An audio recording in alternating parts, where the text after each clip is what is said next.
Greetings and salutations, friends, and welcome back to yet more Warhammer 40k lore. Today we are going to start looking into some of the various aspect warriors of the Eldar. This first video will pertain to the first and most populous of these shrines, the Dire Avengers. Now, before we get into them, a quick little recap. An aspect warrior is a highly specialized fighter within the Eldar Empire. All Eldar are trained to be militiamen, e.g. guardians, but Eldar who enroll themselves into what we would refer to as proper military service do so in one of the aspect shrines. And while an Eldar may, at some point in his life, pursue several different aspects, which means he might start out as a Dire Avenger, and then return to civilian life where he pursues another path, like a carpenter or engineer or architect or whatever else, and then he might return to the path of the warrior, though he would have to do so with a different aspect. So let's for example say that he was a Dire Avenger, now he's a Fire Dragon, for example.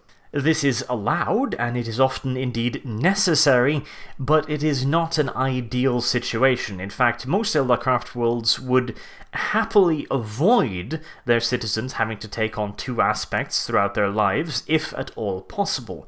The reason for this is that the more warlike aspects have a far higher degree of, shall we say, addiction than the more civilian aspects. Essentially, the Eldar wish to spend their lives on as many different things as possible, so as to get the most out of their lives, and also to make sure that they never truly become arrogant, that they never become complacent within their chosen field, because feelings of arrogance, of superiority, and mastery were the very things that led to the birth of Slaanesh, and, well, the Eldar are not going to be surviving another one of those catastrophes, so avoiding one of them is a pretty damn big priority amongst the Eldar.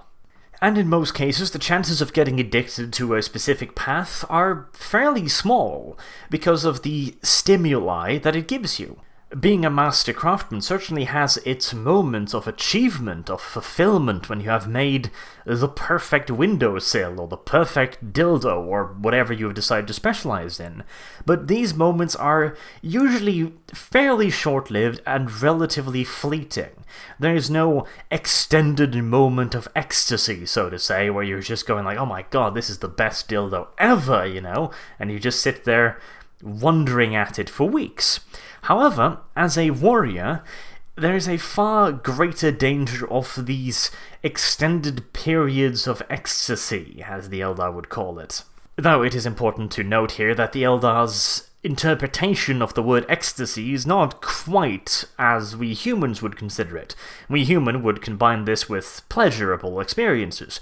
For the Eldar, it is simply a catch-all term for the extremity of emotion, and extreme emotions are bad because chaos. And soldiers are far more liable to experience these periods of extended and extreme emotions than, say, a pottery maker. A pottery maker, as I mentioned, might be exuberant over making the finest pots to have ever been created, but a soldier is liable to be exposed to extreme emotions like extreme fear, extreme anger, extreme violence, etc. for extended periods of time, because combat is usually pretty extreme. The wars are far and few between in which the Eldar are allowed to maintain a detached equilibrium, let's say. It's pretty hard to maintain your mental equilibrium when a big burly man is trying to gut you with a bayonet. And despite the fact that the Eldar pride themselves in being able to carry out their battle plans with a certain cold detachment and efficiency, there is always that spark of satisfaction, that taste of victory when an enemy has been defeated. The more hard-fought the victory, the greater the satisfaction of having got out of it relatively intact.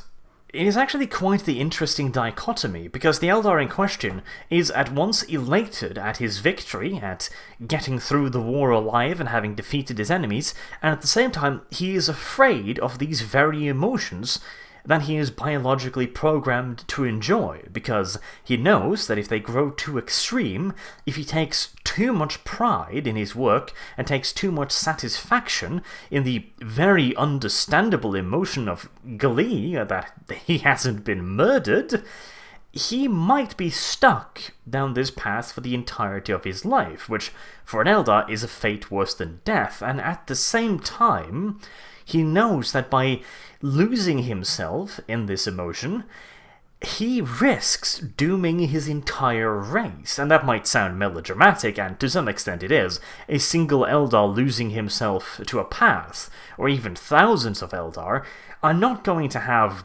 as detrimental effect on the Eldar as a whole as the fall, but nevertheless the fact remains that if one person falls, and two person falls, etc., and so on, eventually that is what led to the great collapse of the Eldar Empire in its entirety. And again, it's important to remember that every single Eldar has had this idea hammered into his brain from infancy.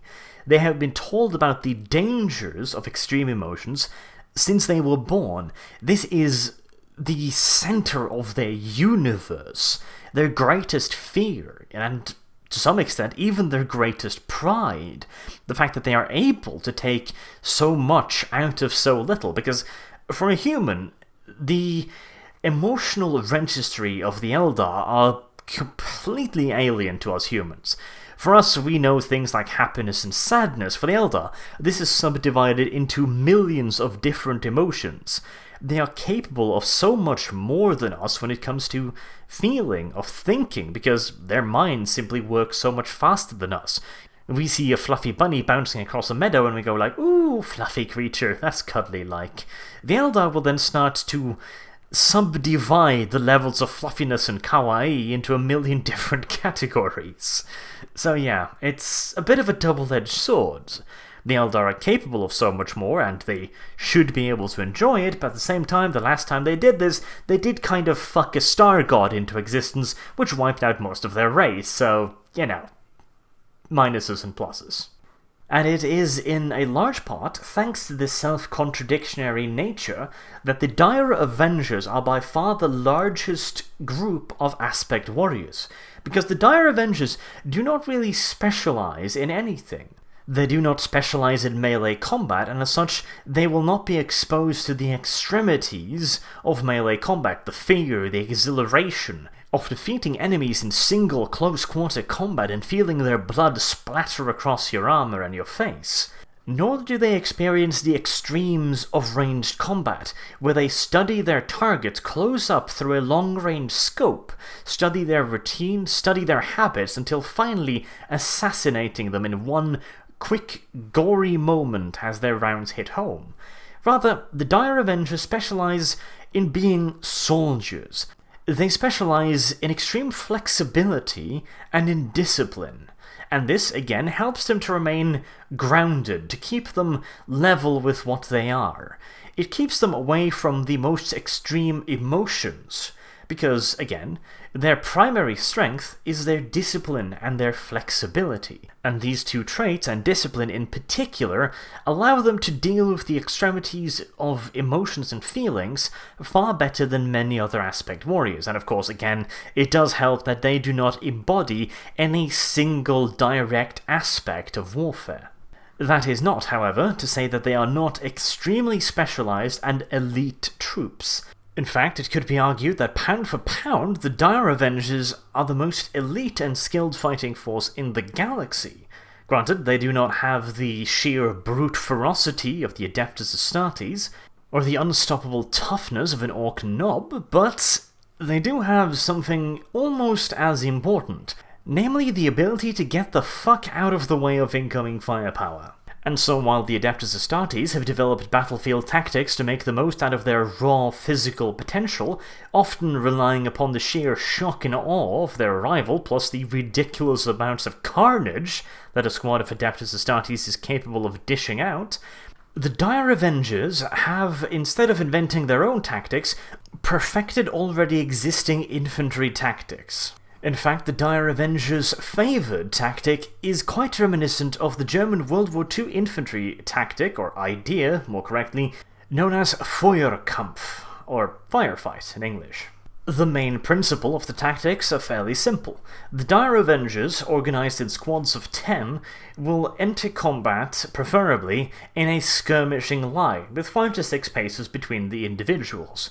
Once an enemy is encountered, preferably in firing line, if not in single line of march that can be quickly turned into a firing line, the enemy will be engaged by 1/3 of the squad, who lays down as much firepower as humanly possible, or well, elderly possible in this case, against the enemy.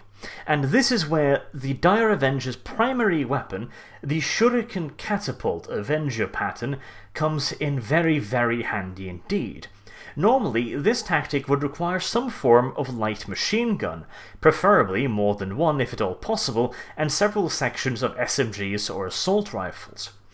The Avenger Shuriken Catapult, however, is already capable of such a ludicrously high rate of fire that a section of 3 Dire Avengers is more than capable of keeping any enemy with ambitions of keeping their head, with their heads well and truly down in their trenches. And while the enemy is suppressed by the fire team, the 2 further groups will work their way alongside the enemy's flanks. Ideally, these flanking teams will be able to circumvent the enemy's position and attack it from either the rear, preferably, or the sides, with grenades and of course their rapid-firing shuriken weapons. If this proves impossible by more enemy positions that simply cannot be outflanked, the flanking teams will take up fire positions and will then begin suppressing the central enemy line. Then, what was originally the fire team becomes the assault team, and will be tasked with taking the primary enemy to position by storm, from whence, once it's taken, they can then support the flanking teams, taking their positions. You will note, of course, that the primary ingredients of this tactic is firepower and mobility. Ideally, such an attack should be over in minutes at the most. The enemy is to be suppressed, the fire team is to keep their heads down, the flanking and assault teams are to move up rapidly onto the sides and preferably rear of the enemy position and take it as quickly as possible, because the longer the team is exposed in the open, the longer, of course, they will be vulnerable to enemy fire. And while this may at first seem like a fairly basic strategy, and indeed it is one of the most basic ideas of modern warfare, but it is nonetheless quite effective. If the enemy cannot fire back due to being suppressed, they cannot hinder other units moving around their flanks and firing into their less fortified positions. That is, at the very least, the theory. Of course, the realities of warfare do not always make this possible. And this is where the true skill of the Dire Avengers become apparent. You see, the Dire Avengers are not simply just excellent soldiers with excellent fire discipline and the ability to put down a lot of firepower fairly accurately and quickly. They also have an almost precognisant ability to read the battlefield. They can look at a position and determine in an instant whether it is a trap, whether it is a weakness, whether it is an enemy in hiding, or whether it is an enemy ready to be overrun. This allows them to be engaged by one position and in a moment determine if that position is a decoy, put there to try and lure the Dire Avengers into deploying in their usual formation, after which the flanking teams will be taken under fire from flanking positions, or if it is just a single position that needs to be overrun quickly. And while I did use the word precognition, it is important to note that this is not primarily a psychic ability. It is to some extent, since all Eldar are far more psychically active than other species, they will to some limited degree be able to read the psychic flows. Essentially, if there is an ambush up ahead, they will be able to, in some subconscious way, be aware of the ambush. But this is not something where they can go like, oh, there's an ambush up ahead because my psychic superpowers told me so. No. It is far more of a latent ability that kind of lets them smell danger almost. Primarily, their ability to spot ambushes, to spot advantages and disadvantages, comes from their extreme training. Dire Avengers will train pretty much the entirety of every day. They will train the whole day, and they will dream of combat scenarios the next day. They will be drilled and drilled and drilled again in every conceivable scenario until they are capable of recognizing them out of hand. They will be able to see immediately where the scenario they are in is equal to, or at least similar to, their training scenarios, and therefore be able to make the correct decisions in an instant. Kind of a muscle memory thing, where a soldier is trained to field strip his weapon by doing it over and over and over and over and over and over and over again. The Eldar's mental superiority to human soldiers allowed them to memorize hundreds, if not thousands, of individual tactical scenarios and analyze them against their current situation and instantly make a snap decision. This, as you can imagine, is a pretty fucking powerful tool on the battlefield. Add to this the Dire Avengers' tactical flexibility, as members in the squad will often carry a variety of different weapons that specialize them in certain battlefield loadouts, for example fire support or close quarters combat, and you have a squad that is capable of attacking and taking objectives remarkably quickly and with very little risk for the Dire Avengers themselves.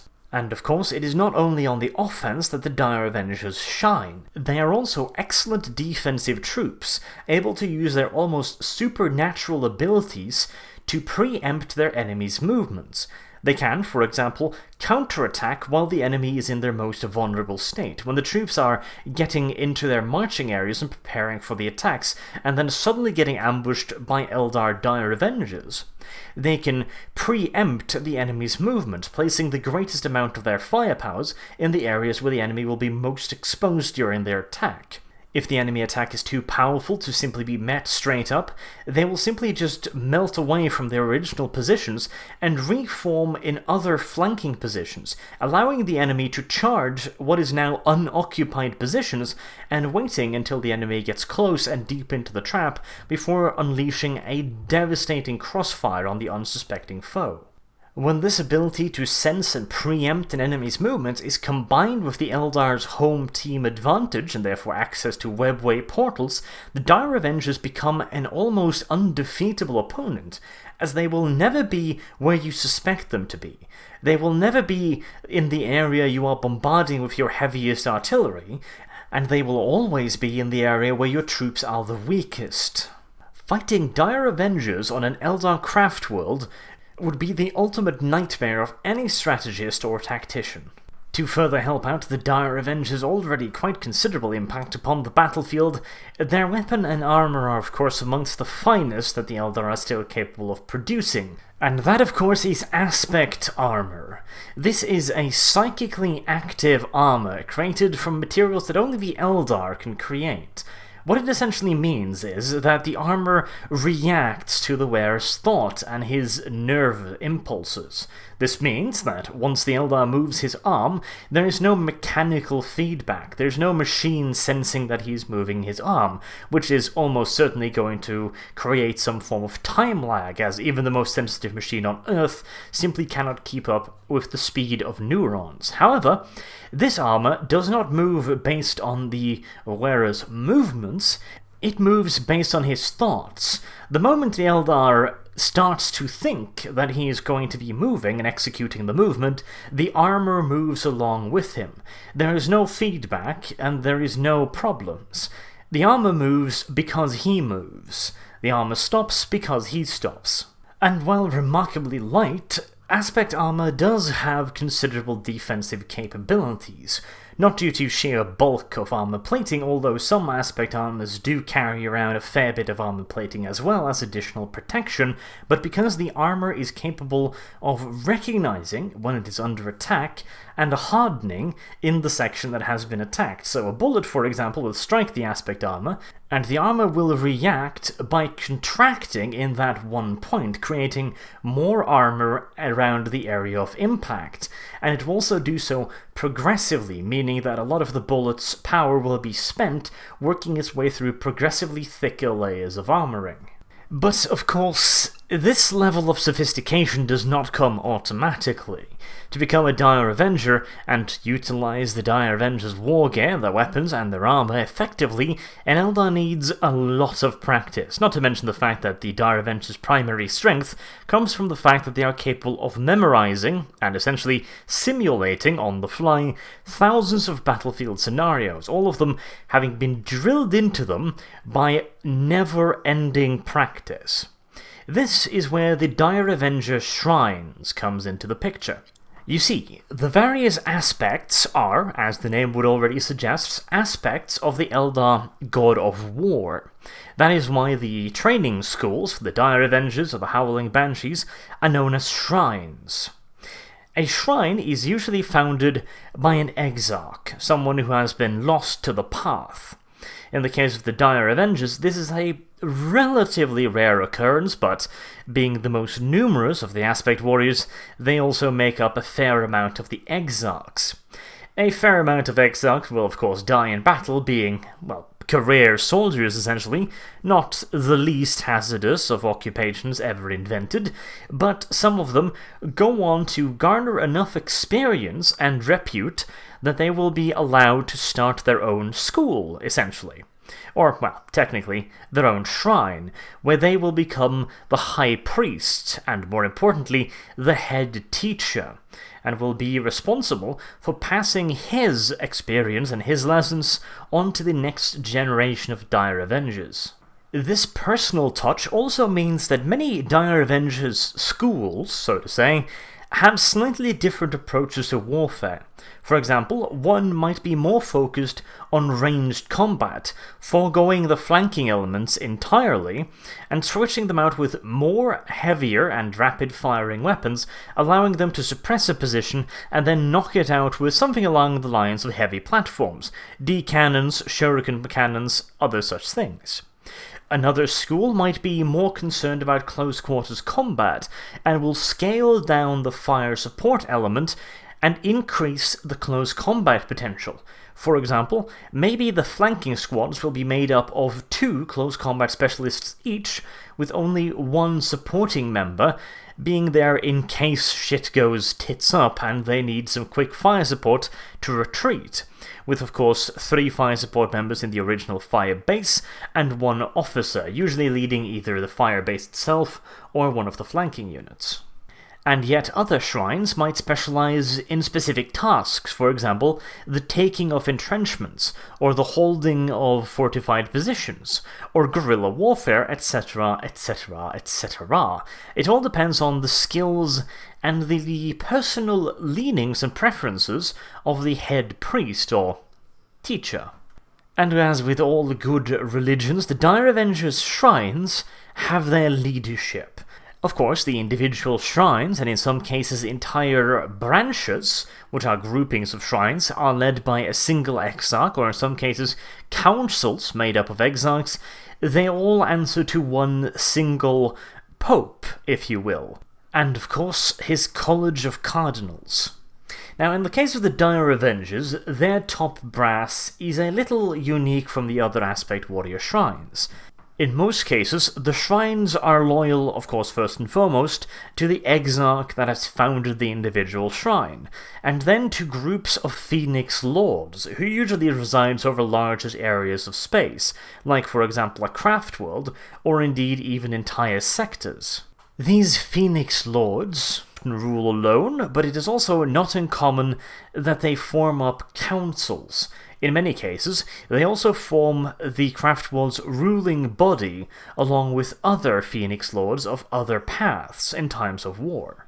The Dire Avengers, however, are a little bit special in this case, because while they have Phoenix Lord, as all the other aspects do, they can claim to have the Phoenix Lord, Azerman. He is the founder of the Aspect Warrior way of life. He was the one that came up with the concept to begin with, and founded the very first shrines, and he himself is, by extension, the Pope of all Aspect Warriors.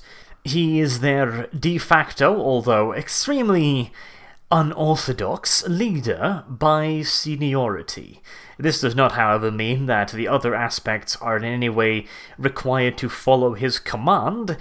To use a pretty horrible term, although in this case it is actually somewhat correct, he could be seen as the Aspect Warrior's, forgive me for saying this, spiritual liege.